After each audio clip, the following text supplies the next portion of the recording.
How's it going, guys? It's Rage Gamer here, just doing a quick Black Ops 3 video, just one I thought you guys might find a little bit useful.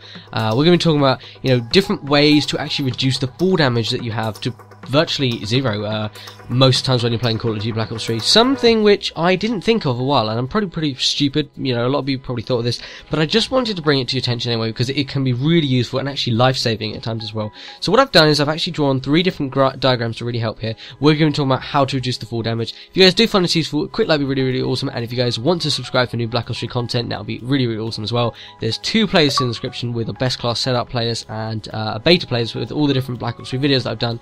So if you missed any, you can go and check them out there. But thanks guys, and let's get into today's video. So first off, let's talk about the first method. The first method I like to think of as the ABC method. So basically, look at this diagram here. You basically think of the hunted map, the waterfall bit where the water falls down. You've got like a little glass platform below, and also it's kind of the hunting lodge, like the ledge on the edge of it where all the snipers stand, and then you know the guys where they stand on that ledge in the hunting lodge and then they snipe directly in the window opposite that little hut on the other side of the map. If you guys understand what I'm talking about, I'll try and get some gameplay of that, but who knows really.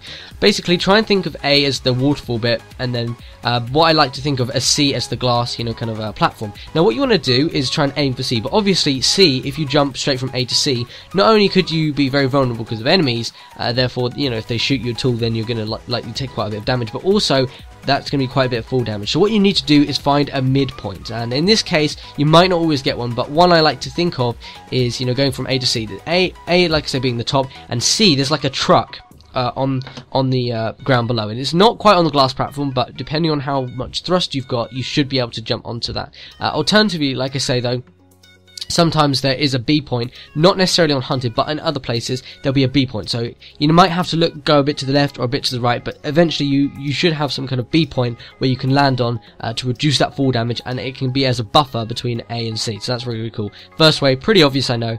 The second way we're going to talk about is wall running. Wall running is extremely useful actually for this. Now what you can do is actually jump on the wall. Let's talk about the next diagram.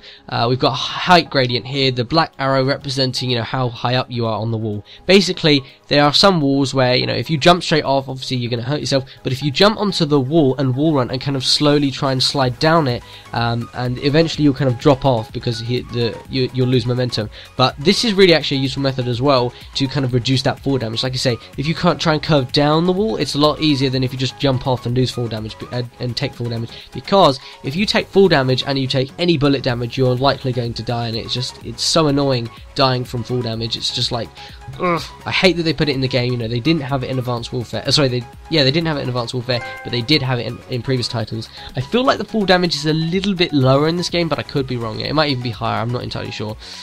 I guess we didn't really notice it because we weren't really boosting as much before. And the last diagram we're talking about is the A to C method again, but you can actually use your thrust to jump in between. So make sure it's obviously fully charged, or quite a bit charged. And what you want to do is when you jump high on A, you then want to every now and then, about 3 times, tap, literally just a light tap the jump button. So what this will do, you'll fall down, you'll jump up first of all, and then you'll slowly descend. That's naturally what you do due to gravity, right? That's what the engine does. Now, about the third of the way down, you then want to, tap jump. This will raise you up a little bit, but at the same time, you've got a bigger force acting on you downwards, so you're still dragged downwards, but that little up force kind of reduces your momentum, and you take less damage. But that's still going to probably give you a bit of damage, so you'll do it a second time and a third time, and as you can see in the diagram, that will reduce your damage. You won't take any damage from that whatsoever, so that's really my favourite method for reducing fall damage. I hope you learned something new. God, sounding like Drifter there, but I hope you guys did enjoy today's video, and if you did, a like would be awesome. Thanks guys, I'll see you guys next time.